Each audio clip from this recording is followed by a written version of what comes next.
SSG group মানে LED SSG গ্রুপকে পার্কিংগুলো দিয়েছে। তো আমরা কীভাবে জায়গাগুলো বুঝতে পারছিলাম না কোথা থেকে কোথায়, ওই জন্য স্যারদেরকে বলা হয়েছিল যে আমাদেরকে যদি একটু দেখিয়ে দেওয়া হয়।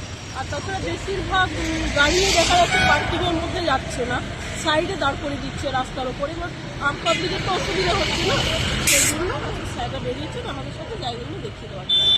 আপনার নাম? পাপিয়া চক্রবর্তী। আপনি এই গ্রুপের সদস্য? হ্যাঁ।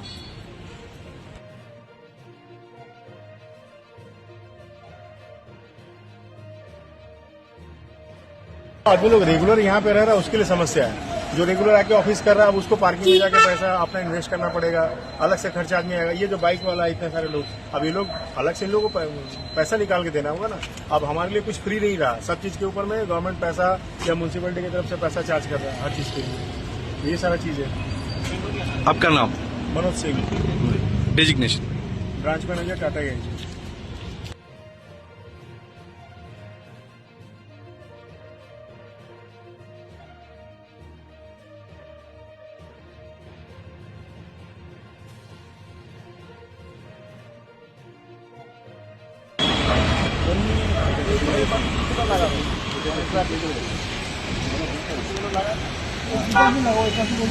ওই পাশটা তো বেশি আসলে লাগে, ওই জায়গাটা ফাঁকা থাকে তো আমি হচ্ছে কি করছেন? এখানে আমাদের কাছে কমপ্লেন আসছে যে কি প্রচুর নো পার্কিং জায়গাতে পার্কিং করা হচ্ছে। আমাদের নির্দিষ্ট পার্কিং দেওয়া হয়েছে কিন্তু তাও ওই পার্কিংগুলো নিয়ে পার্কিং করা হচ্ছে না। লোকেরা রাস্তার উপরে সব বিভিন্ন রকমভাবে পার্কিংগুলো হ্যাফাজার্ডভাবে রেখে দিচ্ছে, তারপরে মানে ট্রাফিক জ্যাম হচ্ছে। এখানে রোডগুলোকে চওড়া করা হলো, তো রোড চওড়া করার কারণে আবার দেখছি যে কি আরও মানে অনেক সময় ভাবছে যে কি আরও বেশি পার্কিং করবো, সব রোডের উপরেই নামিয়ে দিচ্ছে। তার কারণে মানে আমরা যেভাবে ভেবেছিলাম যে রোড চওড়া করে নিয়ে ট্রাফিক মুভমেন্টগুলো ভালো হবে, এগুলো কমার্শিয়াল জোন আছে বলে, কিন্তু মানে দেখছি যে কি আবার সেই ওই কন্ডিশনেই চলে আসছে। সেই জন্য আপনারাও একটু দেখুন যে কি পাবলিক যেন সবসময় পার্কিং এরিয়াতেই যেন পার্কিং করে, নো পার্কিং এরিয়াতে যেন পার্কিং না করে।